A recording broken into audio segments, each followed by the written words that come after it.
Tim Buckley was born on Valentine's Day, February 14, 1947, Washington, D.C. He died on June 29, 1975. He was 28 years old. In between, he made 9 albums in 9 years.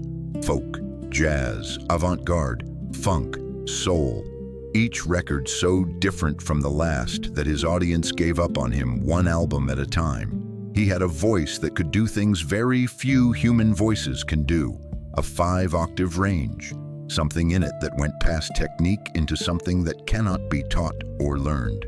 He had a son he left before the boy was born. He had a song, Song to the Siren, that he performed on television in 1968 and then buried on an album nobody bought. He had a last night, a sold-out concert, a party, a bag of something he thought was cocaine. And when he died, he owned only a guitar and an amplifier. This is the story of Tim Buckley that got left out. Tim Buckley met Mary Guibert in a French class at Loara High School in Anaheim, California. They were teenagers. They fell in love the way teenagers fall in love. Completely, immediately, without thinking about what comes after. There was a pregnancy scare. With religious families watching, they married in October 1965. Then Mary actually became pregnant. Tim Buckley was 19 years old. He had a music career to build. He had a voice that could do things nobody else's voice could do.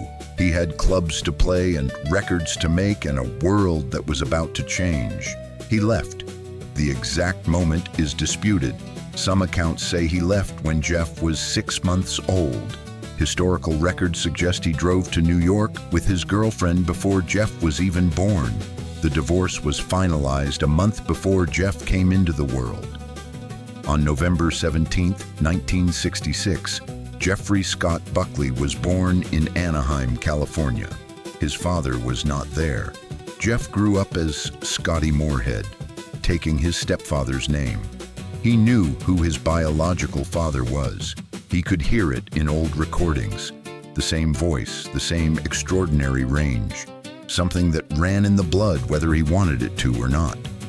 Tim Buckley, in a 1969 interview with the New York Times, was asked about his son.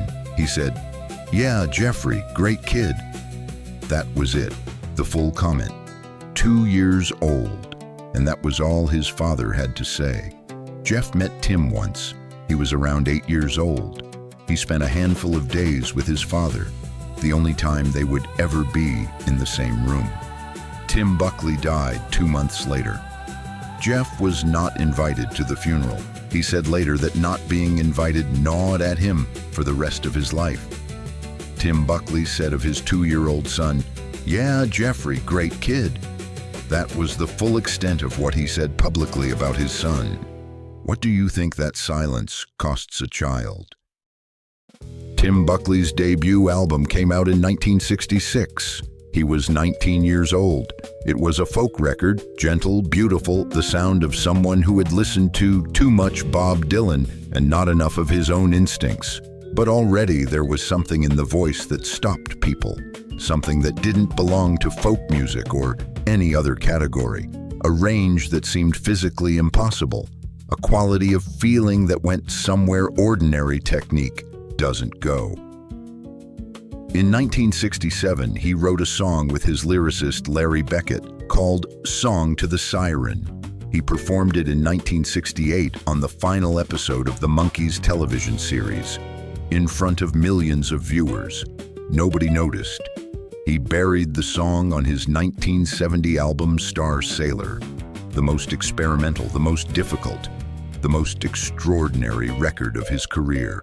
Starsailor destroyed what was left of his commercial career. His fans had followed him from folk to jazz on Happy Sad in 1969, a gorgeous, sprawling record that reached number 81 on the charts, his commercial peak. Starsailor went further, much further. Avant-garde vocal experiments, free jazz, a cappella passages where Buckley's voice was overdubbed, sped up, slowed down, pushed into sounds that barely resembled human singing, Critics were baffled, fans were alienated, sales were almost non-existent. One music writer later said, "Starsailor may now be regarded as Buckley's masterpiece, but its release put the brakes on a promising career." After Starsailor, Buckley spent his remaining 5 years making increasingly compromised records, trying to find an audience that had moved on. He never found it. He died without a record label. Arista and Asylum had expressed interest in signing him. He never lived to find out what would have happened. Tim Buckley made the album he believed in most, Starsailor, and it ended his career. Do you think artists should follow their vision, even when it costs them their audience? Song to the Siren is one of the most beautiful songs ever written. Tim Buckley and Larry Beckett wrote it in 1967. Buckley performed it on the Monkees television show in 1968, a high-profile slot, millions of viewers. He used the opportunity to debut his newest, most personal song. Nobody paid attention. He recorded it for Starsailor in 1970. The recording was unlike anything he had attempted before. Hushed, aching, Buckley's voice finding something in the song that transcended the folk idiom it had started in. When Starsailor failed commercially, Song to the Siren was buried with it.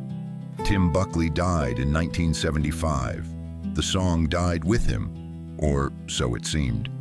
In 1983, 8 years after Buckley's death, a band called This Mortal Coil covered it. The vocalist was Elizabeth Fraser of the Cocteau Twins. Her version changed the song's fate completely. It became one of the most influential recordings of the 1980s. It introduced Tim Buckley's work to an entirely new generation. It is still heard everywhere, in films, in advertisements, in the background of moments that need to feel like loss and beauty arriving at the same time. Almost nobody who hears it knows who wrote it. Tim Buckley wrote it. He performed it in front of millions on television in 1968. Nobody noticed. He died at 28. 8 years later, someone else sang it, and the world finally understood what it was. Tim Buckley wrote Song to the Siren in 1967. It became famous in 1983, 8 years after he died. Did you know Tim Buckley wrote it? On June 28, 1975, Tim Buckley played a sold-out concert at the Electric Ballroom in Dallas, Texas. 1,800 people were there. By the accounts of those who witnessed it, he was extraordinary that night, on fire. Everything his voice could do, he was doing it. He had been clean, or relatively clean, for a period before this. No record label, working on a screenplay and a novel, the kind of creative phase that suggests someone finding their footing again. After the show, he flew back to Los Angeles. He was in a celebratory mood. The tour was over. The show had been great. There was a party. He ended up at the apartment of a man named Richard Keeling, a research assistant in the music department at UCLA. What happened next is disputed in its details, but not in its outcome. According to one account, Buckley walked in on Keeling in a compromising situation. An argument started. To end it, Keeling allegedly handed Buckley a large quantity of powder from a bag and said something like, "Go ahead, take it." Buckley snorted it. He thought it was cocaine. It was heroin and morphine. He had been clean long enough that his body had lost its tolerance. The dose that a regular user might have survived was catastrophic for a system that had reset. His friends took him home. His wife Judy saw his state and questioned what had happened. She helped him to bed. 2 hours later, she found him blue in the face, not breathing. Paramedics came. They could not revive him. He was pronounced dead at 9:42 p.m.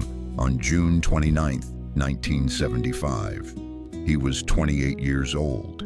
His son, Jeff, was 8.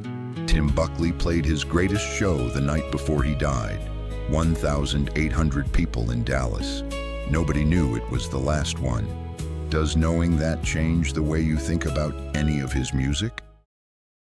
Richard Keeling was charged with second-degree murder for supplying the drugs that killed Tim Buckley. Under California law at the time, providing substances that cause a death constitutes grounds for a murder indictment. The murder charge was eventually dropped. Keeling pleaded guilty to involuntary manslaughter. He served 120 days in prison. Tim Buckley's estate consisted of a guitar and an amplifier. He died in debt. About 200 people attended his funeral in Santa Monica. His 8-year-old son, Jeff, was not among them. He was not invited. The boy who would become one of the most celebrated musicians of his generation, who would record the definitive version of Hallelujah, who would make Grace, who would be called the greatest voice of his decade, was not invited to his father's funeral. 16 years later, in 1991, Jeff Buckley was asked to perform at a tribute concert for his father at St. Anne's Church in Brooklyn. He accepted. He sang "I Never Asked to Be Your Mountain," a Tim Buckley song written about the relationship between Tim, Mary, and the child he had abandoned. He said afterward that performing his father's music was the most complicated experience of his life. He said, "I'm not Tim Buckley's son on stage. I refuse to be. And yet the voice, the extraordinary voice, the same 5 octaves, the same quality of something that goes past technique into somewhere that cannot be taught." Tim Buckley died at 28. Jeff Buckley died at 30. Same voice, same father. 2 rivers that each took something irreplaceable. If this story stayed with you, subscribe. We tell stories like this every week. Every one of them is real.